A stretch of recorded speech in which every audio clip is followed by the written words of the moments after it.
Okay, Nick. So, in part, when you sort of eventually got caught, you were sentenced to 6 years, 6.5. 6.5, and you served 4 years and 4 months. 4 years. How were conditions in a Singapore prison? They're tough, but you know, it's like anything. You can't after you've done the crime, you can't be complaining about it. So you know where you are, you know what you're doing, you know you shouldn't be doing it. You get caught, you're rightly punished. So between the English and Singaporean authorities, they decided that Singapore was the appropriate place for me to go to trial. So you know, I was sentenced to 6.5 years in prison in Singapore. The standard remission is a third, so I did 4 years in 4 months. I got time off for the time that I spent in Frankfurt, which was about 8.5 months. So spent, you know, 3.5 years, I suppose, in prison in Singapore. The conditions are tough. You're locked up for 23 hours a day. You sleep on the floor. The floor is very rough and uneven. Everybody, absolutely everybody in Singapore prison is a Triad gang member. So there's a gang culture that you need to adhere to. You need to understand it. You need to give face to the people that are in there. If you don't, you're going to find it really tough. And you know, there were a couple of Westerners towards the end of my time in Singapore who came into the prison and didn't grasp that concept, and you know, they got beat up on a fairly regular basis. And you know, my UK gang was a gang of one, so you know, I wasn't able to offer any protection to those particular people. So you need to understand it, understand the culture. Obviously, I'd been in Singapore for a long time before that. I'd lived in Asia for an even longer period, so knew how to behave, and knowing how to behave was the key part of surviving in prison. But you know, there were punch-ups. There's 3 people to a cell. A cell is 6 foot by 9 foot. As I said, you sleep on the floor. It's very rough and uneven. You eat rice twice a day, which to a European palate is very, very difficult. But you have to work out how you get around things and survive.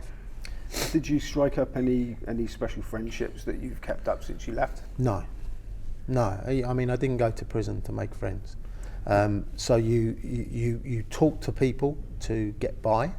You know, you don't want to be a recluse. So the Chinese inmates tended to be very poorly educated, so you didn't really spend too much time with the Chinese. The Malay and Indians tended to have better English.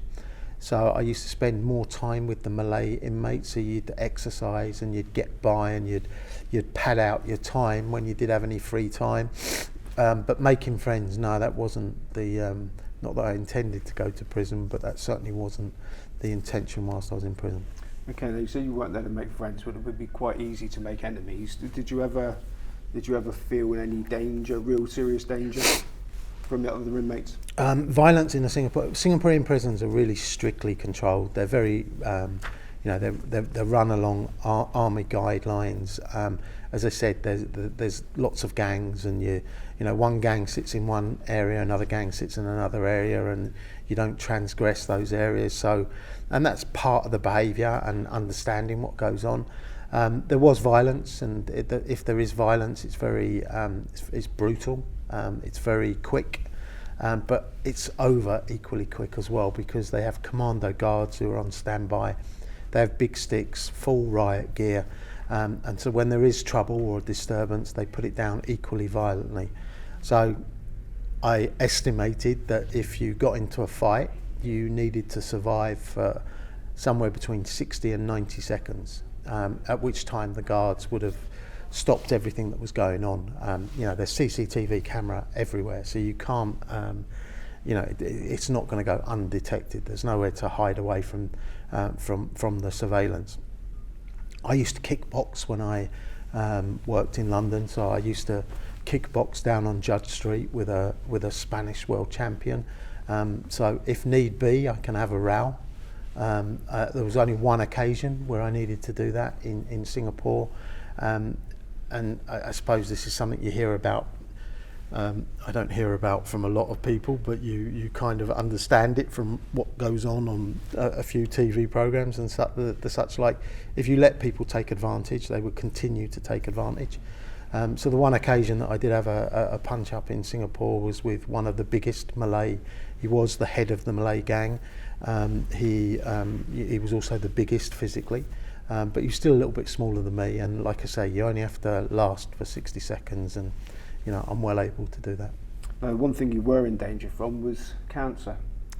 Yeah. How close a call was that? Oh, extremely. I mean, in '98, I spent some time in the punishment cells for refusing to change my inmates, refusing to change the cellmates that I had because they were getting on. Usually what used to happen is after somewhere between 1 and 30 days, there'd be a punch up. They'd move the 2 cellmates out and bring 2 more in. On this particular occasion, there was a couple of Malays who were in the cell with me. They shared a religion, they didn't share a gang, and they were getting on, so there was no reason to change them, but the superintendent wanted to do that. I refused to do it. So they put me in the punishment cells. I was there for 31 days. Punishment cells are a degree worse. You get your food through a cat flap in the door. You're locked up all day long. They turn the light on during the day. They turn the light on at night, they turn it off during the day. So there's a certain amount of sensory deprivation. So I lost a lot of weight whilst I was in there. Standard punishment for if you commit a minor offence, is you go to the punishment cells for 3 days. Major offence, you go for 7. I went for 31 days. Nobody came near the cell during that particular period other than the guy who was delivering the food. And then after 31 days, they told me that I had to leave. The British Vice Consul was there. And that was the reason why they let me out of the punishment cell. And then I'd lost a lot of weight. My eyes were bloodshot. I was experiencing a lot of pain in my stomach. So I went to see the doctor inside the prison. He eventually decided that I was anemic, that my iron blood cell count was low. But now when I exercised, because I was sleeping on the floor or sat on the floor, when you got up I was getting very dizzy. So I started to worry about the symptoms, and I was 31 years of age at the time, quite fit, and doing an awful lot of exercise, and found it really strange. Was taking iron tablets for a period of time. They weren't really doing anything for me. So eventually I refused to take the iron tablets, gave those back to the doctor, and he sent me to a prison a hospital outside of the prison. And the doctor immediately felt a lump. It was 10 centimetres by 7 centimetres. It was Duke's grade B. It was Duke's grade C. It was about to become Duke's grade B because it was going to break through the colon wall. And then it's really just about how long they can preserve your life for, rather than actual recovery. So it was very, very close, and it was an emergency operation. My lung collapsed, and they operated on me in the afternoon, August 1998. So 21 years ago. All right. So you wrote your book, Rogue Trader, while you were in prison? I wrote the book Rogue Trader whilst I was in prison in Germany. Yes. Oh, right. Okay. So what were your hopes for the future when you wrote it? When I wrote it, my future was very uncertain because I was going back to Singapore. The reason for writing the book is I had massive legal costs. I had a lawyer in the UK, I had a lawyer in Germany, and I had a lawyer in Singapore that all needed to be paid for. So the book and the advance on the book was the methodology by which they were paid for.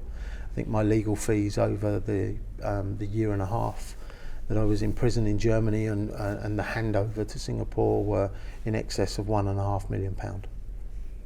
So since you've been released, you've done very well. You got married again, you got 3 kids. So has it panned out how you'd have hoped back in those days? I don't think everything was very short term in terms of how I used to approach things and look forward.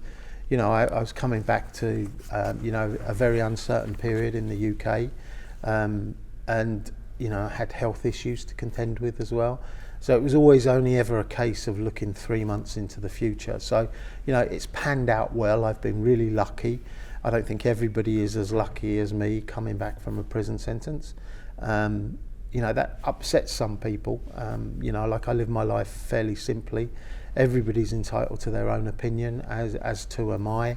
You know, if I get an opportunity to earn money speaking at an event or whatever I may do, I'll take it. You know, it's the number of opportunities are afforded me are probably greater than anybody else or a lot of people. Probably not.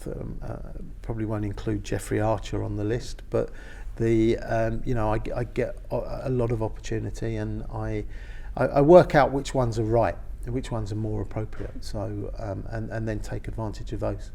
Now, you're sort of playing it down a bit. You must have had very good frame of mind to be able to galvanise yourself into getting back onto your feet once you got out.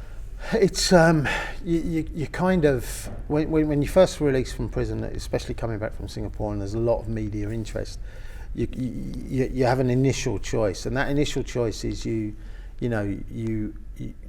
face what you did and you try to overcome, or you hide away. So you know, it's quite a simple decision, and some people decide to just melt away into the background and never be seen again. You know, for me, I spent 4 years in prison looking at what I did, trying to understand it, try and look at the way that I would maybe have perhaps preferred to react, and you know, try to make changes in that regard. But you know, we all enjoy life. You've got a second opportunity. You know, for me, it was about grasping that with both hands and making the best that I possibly could with it. You know, was I inherently a bad person? No, I was a very, very normal person who made some really, really bad decisions continually over a period of time. And you know, at the time, there was a systemic breakdown in terms of the controls that existed within the bank.